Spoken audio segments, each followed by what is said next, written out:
Thank you so much for such a warm welcome. I'm going to get a stiff neck looking at the people up there, but it's such a pleasure to be here. And I want to start by thanking Chairman Brady, Vice Chairman Jenkins, the search committee, the board, for the trust that they placed in me to try and lead this university over this next number of years. I also want to thank President Champagne, who has been extraordinarily gracious to me and my wife as we have become started at this university. And I also want to acknowledge the role that he's played in helping a campus that had some injury getting back on track again. It's a remarkable piece of work on his part. I didn't prepare formal remarks. I want to speak to you from my heart. And so you'll forgive me if I stumble around a little bit. This is a very emotional day. This is a very complex situation that we're in where a campus and a candidate come together. I likened it when I was here to the process of speed dating. You know, there's this next candidate, and from the candidate standpoint, the reciprocal is also true. It's very important that the candidate feel that he or she is making the right decision if the offer is made. So for me, I'll tell you that I was involved in 4 searches where I was a finalist. They were all finishing about the same time. And I had the luxury of watching that process unfold. But very quickly, I realized this was the place that I wanted to be. I hoped earnestly for an offer from Roger Williams. And the reason for that was reflected by some of Chairman Brady's remarks. My personal values and the values that I've espoused in my previous roles in higher education administration are wonderfully mirrored by what is happening here at this very fine university. And I'm deeply honored to be offered this position. I want to point out that presidents don't become presidents because someone, A, takes pity on them, or B, says, here's your reward for being a nice guy. It is an investment, a prediction that a campus makes in its own future. So I don't come to this resting on laurels.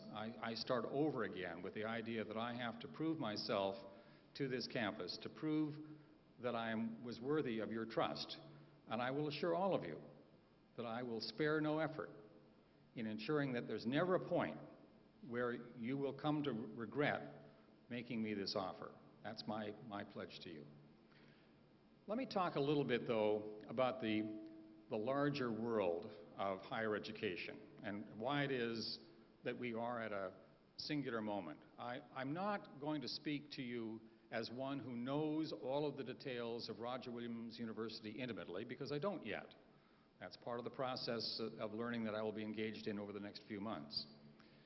But I do have a pretty good understanding of what is happening nationally. And let me put it to you that this is a very tense time for higher education looked at on a national level.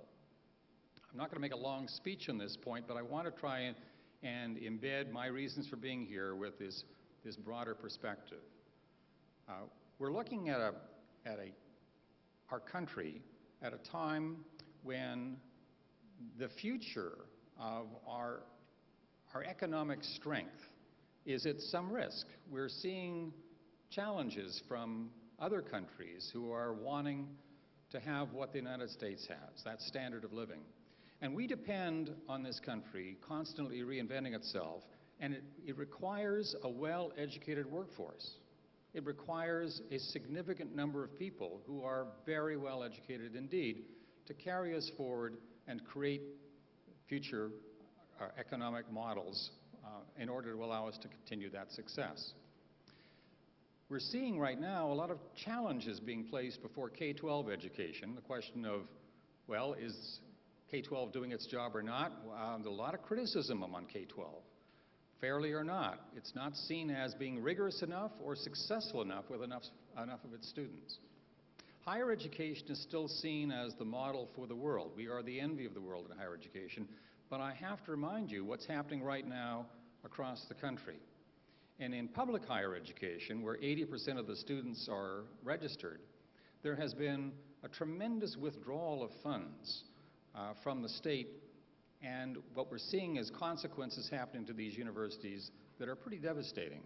Just to take two quick examples, the governor-elect of Pennsylvania has decided to reduce funding, state funding for public higher education by 50% this year, 50%.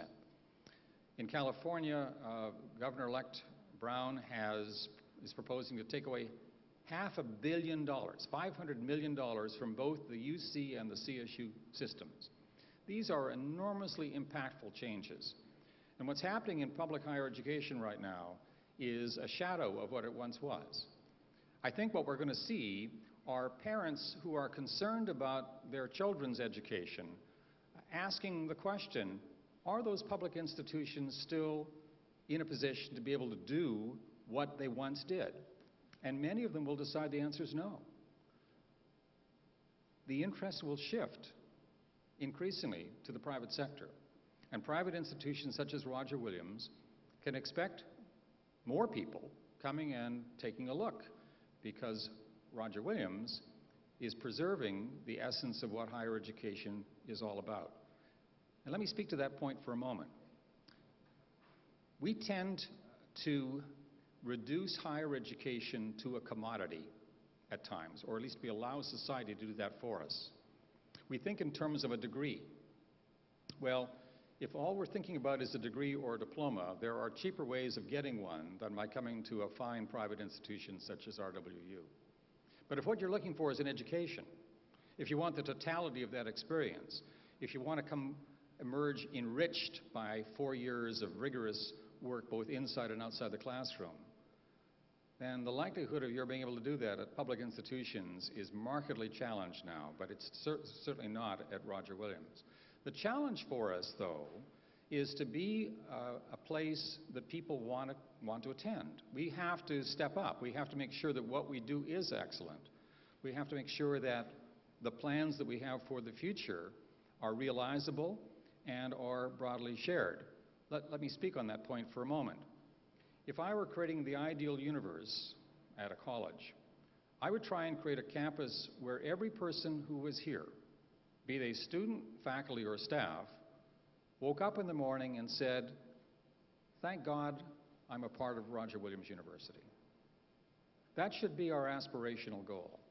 Because if we have that kind of goal, as Pollyanna-ish as it may seem, then we're moving the institution in the right direction. And how do we get there? We don't get there by top-down dicta coming from the senior administration saying this is what we're going to do. We do it by being an inclusive campus that asks the question of all the campus, how is it that we should plan our future? What is my role, each individual person on this campus, in playing the role that it takes to give us that future? How do I fit in the broader picture? The role of the president, among many other things, is to ensure that every person has an answer to that question, that every person feels valued, that every person feels respected, that everything that we do is toward the greater good. We all have our private ambitions, but the collective ambitions of the university have to take precedence.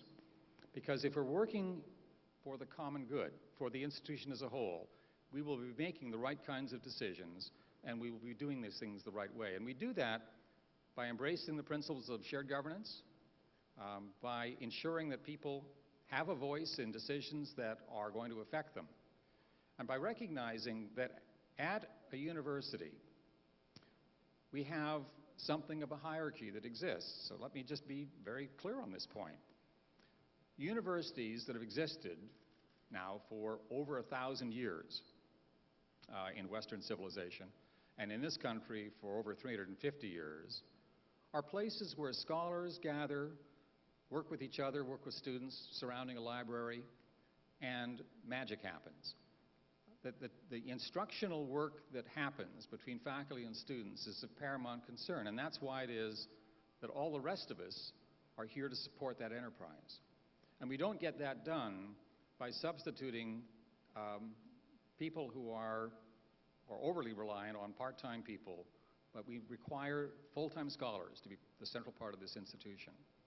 And it's not just faculty, because students are also learning outside of the classroom, and therefore the student affairs people are part of this package. The rest of us support that enterprise, but we're very important too, because without the rest of us, this seamless whole wouldn't exist. So sometimes I think of myself as a president, as a conductor of an orchestra. I have the baton, but the music is being played by the people with the instruments. And if we're all on the same page of the song sheet, then we make beautiful music. If we're not, we have cacophony. So the challenge then is to find ways of planning our future that are broadly shared and owned by the entire Roger Williams community.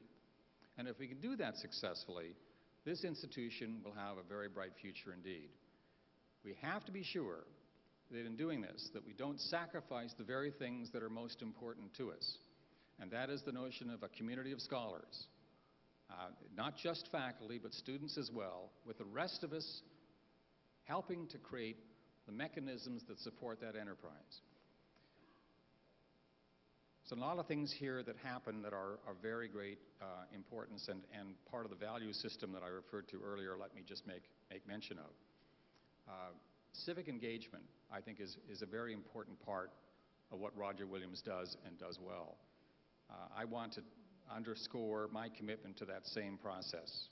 Working with the community of Bristol, working with the communities of the East Bay, working with the state of Rhode Island as a whole. It's important that Roger Williams be seen as a player in that bigger societal framework. And I think those are things that we can do.